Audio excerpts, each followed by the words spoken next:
I feel insecure, sometimes. Have you ever wondered why we feel insecure? Why we sometimes wish we were invisible? At first glance, it may seem like a simple thing to answer, but it's actually more complicated to explain than you might think. I devoted countless hours trying to understand why we feel insecure, and for good reason. I was a deeply insecure person, to the point where my life was even at risk.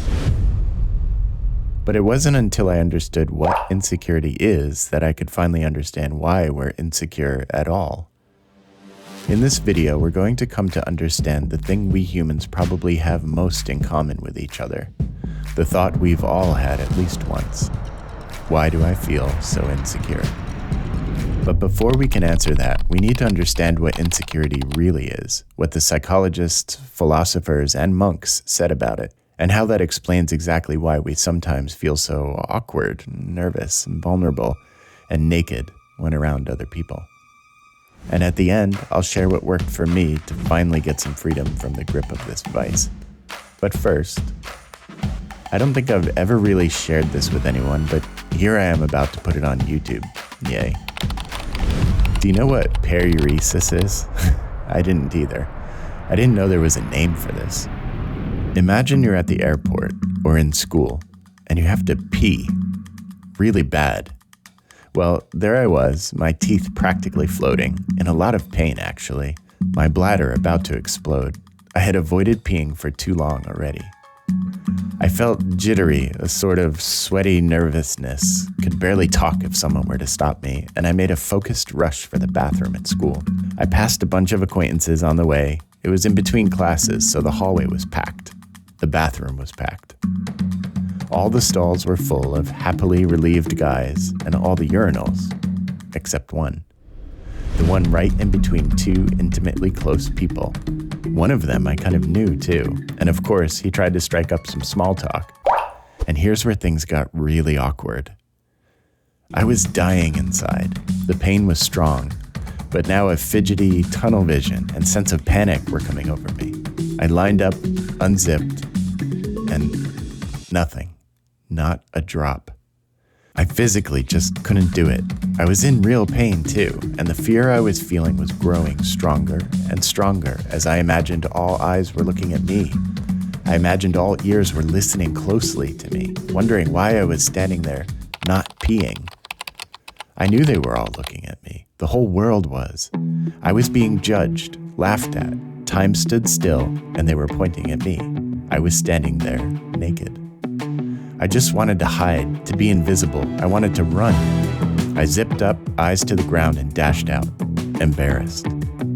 Well, that's what periuresis is, shy bladder, a fear of peeing in public places.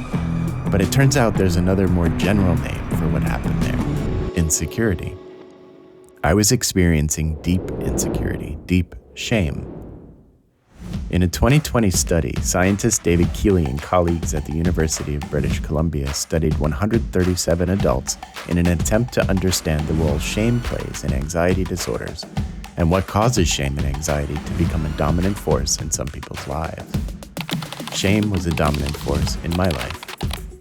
After I zipped up and dashed out of that restroom, I endured almost severe pain in my bladder, visible nervousness, awkwardness, tunnel vision, and I could think of nothing else. I really had to go. Now, this is an extreme example, I know, but we've all experienced the shame of insecurity to some degree. And here's what no one teaches us about insecurity. It can be a mild and awkward annoyance in our lives, but if we give in to it, it can grow into a powerful force that destroys our lives and our relationships. So it's critical that we learn how not to indulge insecurity. I became obsessed with understanding what was happening to me, and the need to know why we're insecure changed the ultimate direction of my life. So what is insecurity? Insecurity is a beast with several names and many children. Insecure means not secure. We're acting from a not secure sense of self, an unstable sense of personal identity. Our belief about who we are and what value we have is shaky. The sister of insecurity is self-consciousness, being overly aware of our interactions with the world and very self-critical and judgmental of these actions. The core emotion we feel when experiencing insecurity is shame. Shame is a complex group of emotions: embarrassment, guilt, fear, hopelessness, depression, being self-critical, a feeling of smallness, and a feeling of being naked and wanting to hide, like Adam in the garden. This is why we wear masks. Keeley's study looked at something called narcissistic vulnerability and how that leads to shame and anxiety. The study says, narcissistic vulnerability and shame may operate as mechanisms in conferring effective symptom severity from perceived childhood emotional neglect, blah, blah, blah, blah, blah. Sounds complicated, right? Well, narcissistic vulnerability is just a fancy way of saying a bruised ego. When a child has an injury to their ego, as happens with emotional neglect, abandonment, and abuse, then they're said to have a narcissistic injury. These injuries to the ego affect a person's sense of identity, and they begin to judge themselves as bad or unlovable, of deserving abandonment. The resulting experience of this harsh self-judgment is shame. When a person becomes a shame-based person after early childhood wounds, then one of the consequences is insecurity. Every time I felt awkward, avoided eye contact, which was all the time, felt shy, self-critical, self-conscious, avoidant, or socially anxious and fearful, all shame. Jean-Paul Sartre, in his 1943 book, Being and Nothingness, says, "Pure shame is not a feeling of being this or that guilty object, but in general of being an object, that is, of recognizing myself in this degraded, fixed, and dependent being which I am for the other." He's saying shame goes deeper than just feeling guilt.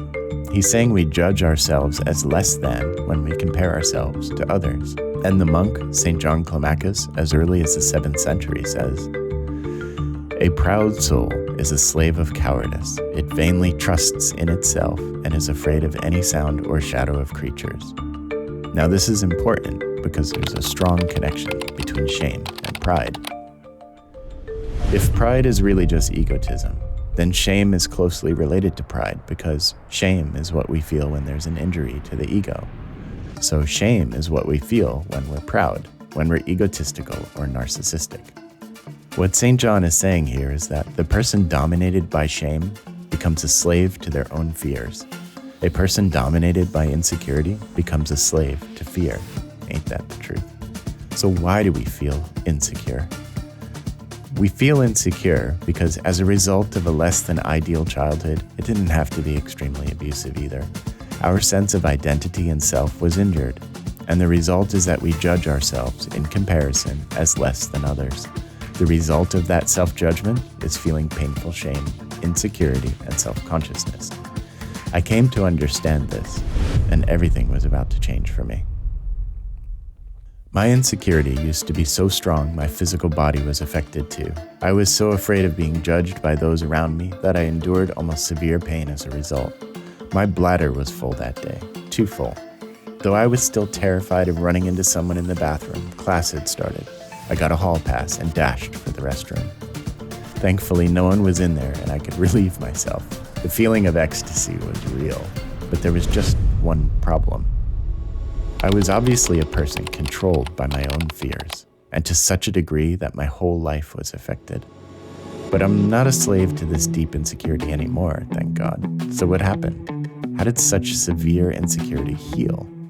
Well, the short answer is, I did the work. I processed those childhood wounds. Through prayer, therapy, study, and deep self-reflection, I found the wounded parts of myself, the particular childhood events that emotionally wounded me. The wounds living in my emotional memory, in my subconscious. I processed that pain, and my sense of self was healed as a result. When my inner sense of self healed, my symptoms of insecurity, self-consciousness, shame, egotism, and my inner critical voice were all humbled and began healing. The spiritual vices that were fed by these childhood wounds are healing too. My body is healing. Now, even though I'm no longer really afraid to pee in public, and I no longer have a strong inner critical voice, and I'm not so awkward anymore, I still carry the scars. I'm often tempted to give in to my fears, but I have a resource now. I pull from my stronger sense of self to find the courage to face these fears. The remedy for insecurity is courage. Every time I face a fear, my ego gets a little smaller. Every time I face a fear, the shame gets weaker. Every time I face a fear, my vices lose their grip just a little more. And every time I face the fears from my insecurity becomes just that much more invisible. And the real me becomes that much more visible.